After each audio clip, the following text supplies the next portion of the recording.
All right, what's up guys, it's KOSDFF here, and today I'm going to go ahead and tell you the story about how I got pistol whipped. Now I made a video the other day basically mentioning all the times I've been robbed, and I kind of meant to cut it out, but I had mentioned that I had omitted a story about me getting pistol whipped, and I've never told the story. It's actually the craziest thing that's really ever happened to me, and I've never made a video on it because it involves me buying some, for monetization purposes, we'll call it broccoli. And this was back in the early 2000s, which was a completely different world back then.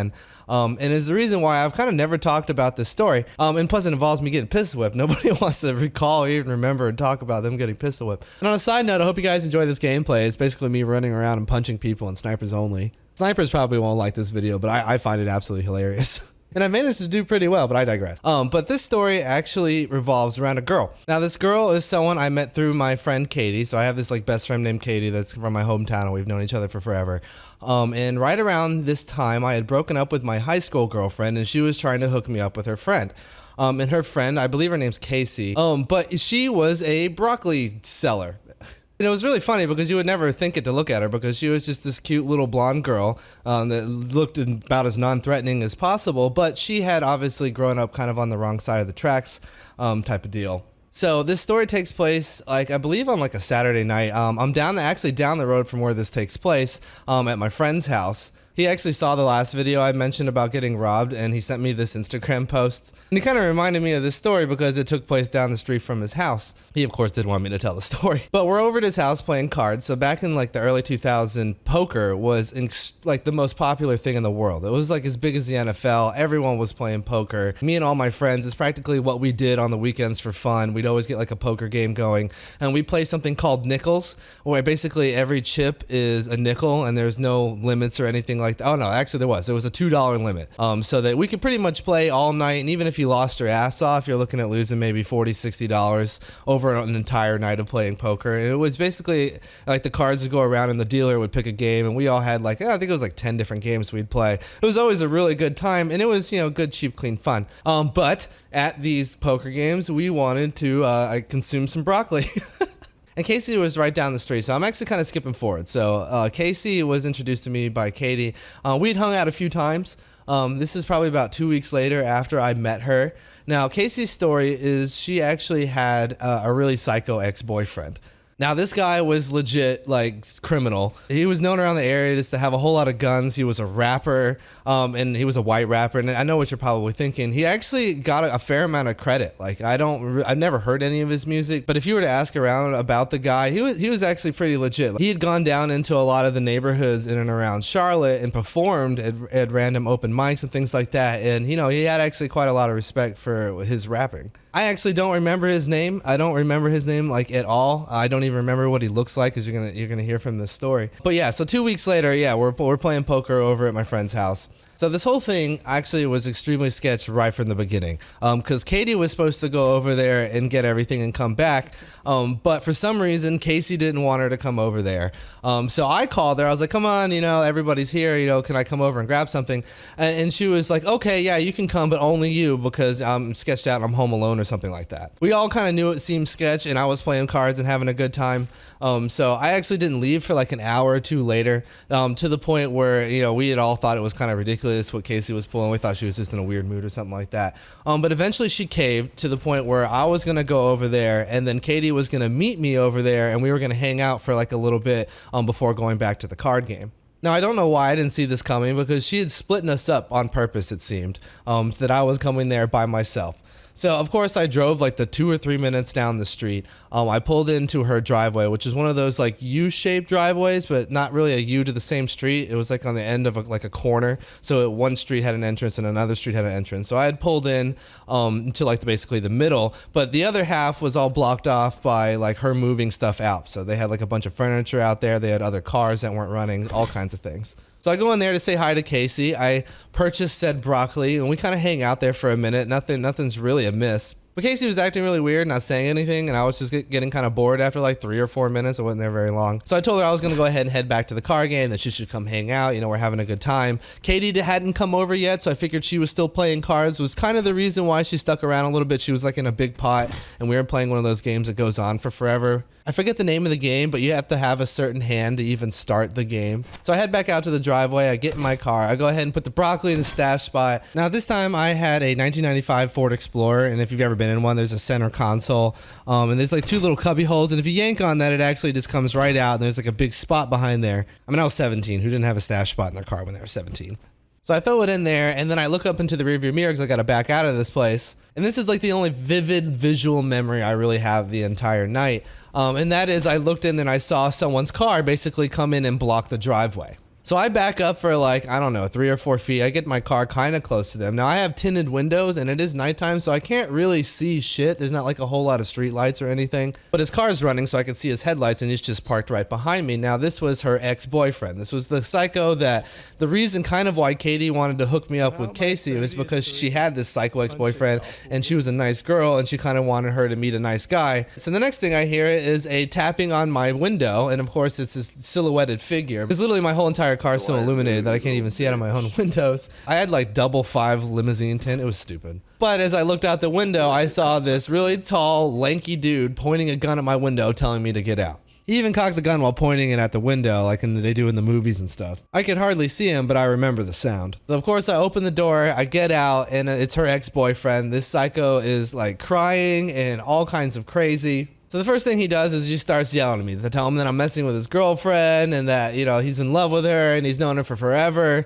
That how in the hell did he think I was just going to come in and swoop her, all this stuff. And I'm sitting there going like, bro, I didn't even know. Like, Katie told me she was single. I've only hung out with her for like 2 weeks. And right as I was finishing this sentence, Katie pulled up. Well, she pulled up in the other side of the driveway, obviously because I think our cars were blocking the other one, and she just screams. After she screamed a few times, she actually started yelling at the guy because she knew him, because she was good friends with Casey. She's telling him, what are you doing? What are you doing? Stuff like that. I'm yelling for Katie to get back in the car and leave. I was like, get out of here, get the fuck out of here. And she does. She instantly turns around and runs back in her car, pulls out of the driveway and dips. Now at this point in time is when he pistol whips me. I literally turned my head to look back at him and literally pop right on like honestly like the back side of my head. I don't think he hit me with the butt of the gun. He hit me with the barrel of it. And he hit me hard enough where I leaned over. I didn't fall to the ground because the one thing I do remember is the feeling of like all this water coming over like the top of my hair, which was blood, because if you didn't know, your head's got a lot of blood in it. If you get hit there, you bleed. If you ever watch UFC, those guys get cuts on their faces and it's just like, it never stops. Now, of course, once I realized I was bleeding, I actually clutched my head and fell to my knees. He then pushed me down to the ground and started going through my pockets, asking me where the broccoli was, and he took my wallet and all this other stuff. And this is kind of where the story takes a weird turn. For some reason, I told him a lie. I don't know why. Wasn't like I cared about the broccoli that much. In hindsight, I definitely should have just told him where it was, but I told him that I had not gotten it, that I had given Casey the cash, but she said she was going to get it to me later when she came over to David's house. And I don't think I articulated it quite like that, but that was the basic idea. We started going through my car. Of course, I'm just sitting there holding my head. I'm on the ground. He's rummaging through my entire car, any place that I would have put it. And he knows I got in my car, and like 30 seconds later, he tapped on my window. So it wasn't like I had anywhere, I couldn't have put it in the back of my car or anything like that. So he kept on coming back over to me, asking where it was. And I was like, I don't have it. So eventually he went back into the house. Now at this point, I actually just stayed on the ground. Now I'd like to say it's because I knew my car was blocked in and I wasn't going to get anywhere anyways. But no, it was probably just because I was scared shitless. But he eventually came out with Casey, and Casey was just telling him to let me go, to get rid of me. Now he went back to look at my car and stuff like that, because of course she probably told him, no, I actually gave him the stuff and it's probably in his car. He'd already thoroughly searched me too, like all my pockets. I believe I had Jabot jeans on too, so I had those like cargo pant pockets there as well. So I mean, he searched me. It was really the first time I'd ever been kind of manhandled by a dude. But he actually quickly gave up. I want to say it was like maybe 2 or 3 minutes later, he actually stood me back up, threw my wallet back at me. So he gave me back my wallet. He didn't take any of my cards or ID or anything, but he took the cash that was in there.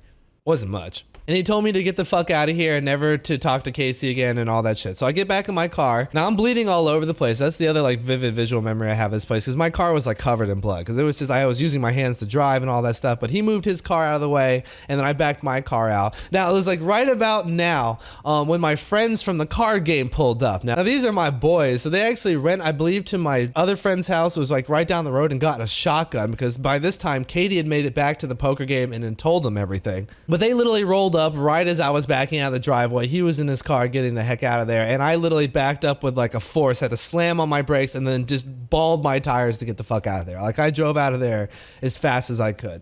They moved out of the way, ended up doing a U-turn, and then following me back to the card game. Now, of course, they're all on high alert. Once I pull in and get out of the car, my friend's dad came out, and he played cards with us all the time. Other people had made their way over to the house, and they were all freaking the fuck out because Katie didn't go home and tell some weak-ass story. She told them, like, something biblical was happening, and everybody was over there. Now, of course, we called an ambulance because I was bleeding pretty profusely. It wasn't as bad now. I'd kind of stopped because I'd put my shirt on it. But the ambulance came. Now, I didn't call the ambulance because I would have omitted one detail, and that was the fact that I got pistol whipped, because of course the ambulance showed up with like 9 cops, because that's what happens. Now I didn't actually talk to the cops when they arrived. I like talked to them as I was walking out of the house into the ambulance, because they kind of put me right in the ambulance and they were talking to everybody else. I do remember the cop telling me that they were going to go get this scumbag, that they live for this stuff, that don't worry, we're going to go get him. Now, I'd like to say that was comforting, or I was like, yeah, go get him. But really, I was just kind of felt bad. At the same time, I was just like, wow, this guy's like really charged up. Being an adult I've never met in a uniform with a gun and a badge and all this stuff show up, and it was just like, we're going to go get him for you, man. And all this stuff. I was just like, damn, that's kind of crazy. So I went to the hospital in the ambulance. Now, I went with a bunch of my friends. I think a couple of them rode in the ambulance with me, and one person drove behind me in a car. Now, I got like a few staples in my head. Wasn't serious. I think I actually only got 2. We were just kind of hanging out there for a minute because, you know, hospitals take forever. And that's when the cop showed up. So this is the only time I talked to the cop. Now, of course, I omitted so much stuff. He asked me what happened, and I was like, I went over to my friend Casey's house. I left like a couple minutes later, and her ex-boyfriend blocked me in, and he was crazy psycho because he was the ex-boyfriend. They had also went and got him like right away.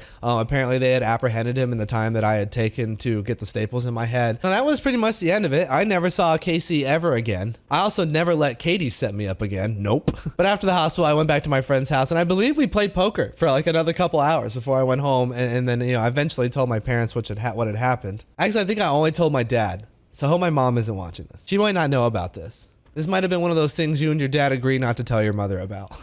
The ending of this story is, I think like 2 or 3 months later, the courthouse for the county in which it happened hit up me and Katie, and we went down there together to go talk to the DA. He had gotten some criminal charges based on this. I think one of them was like kidnapping, which was kind of the first time I got a little bit interested in the law, because I'd always thought kidnapping had to involve like a child and like taking them for ransom or something. The fact that he like held me and stopped me from leaving, apparently that's kidnapping. And I think the other charges like aggravated assault, robbery, all this kind of stuff. But when we got there, it became like immediately apparent that they wanted me to testify. And the DA was pretty adamant about this because he had actually already been in jail. He had only been out for like a little bit, and then he went back because he violated his parole. Now, if they took this to court and they hit him with these new charges, because of how his like situation was set up, he could see some serious time. So the DA was taking this extremely serious. Now, I actually told her that I wouldn't testify, and Katie said the same thing. Neither one of us wanted to get up on the stand in a courtroom in a suit and have to tell this story, especially me. This is right around when I was applying to colleges, and again, this was like early 2000s, so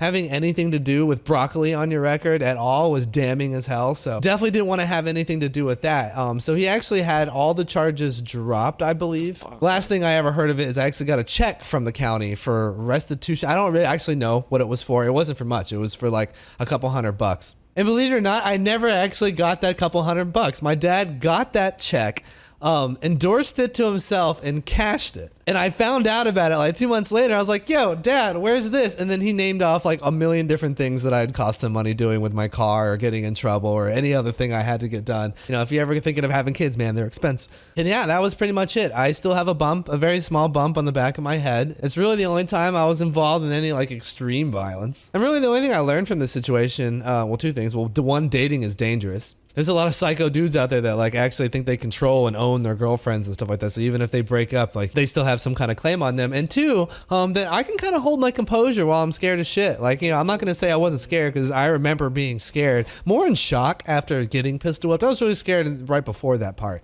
After I got pistol whipped, I was more just like shocked and like didn't know what to say or do. I think that's the reason why I ended up lying. And don't worry, we secured the broccoli. My friend actually ended up taking it out of the car and driving it back to his house because, you know, once we found out that he had told them that I'd been pistol whipped, we kind of figured cops were going to come. We also cleaned up the card game and all that stuff and, you know, started looking like great citizens. I hope you guys enjoyed this story. I hope you guys enjoyed the gameplay. The only reason why you got that kind of gameplay is because I've been running around making this video where I punch people in snipers only, and I just have so much gameplay of me going to do it. And this is like the only time I went and got streaks. Well, really, I got care packages and yeah, ended up getting some awesome streaks out of it. But yeah, no, I hope you guys enjoyed the video. I got vlogs coming, so if you're already commenting, where's the vlogs? I have another one coming really soon. I actually have to go buy a suit before I go to New York next weekend, and I have to go apartment hunting and all this stuff, so I'm really excited to get out and go do all that. Thanks as always for supporting my channel as we try to grind back to 1 million subs. So please leave comments, put that notification bell on, and yeah, I'll see you guys tomorrow.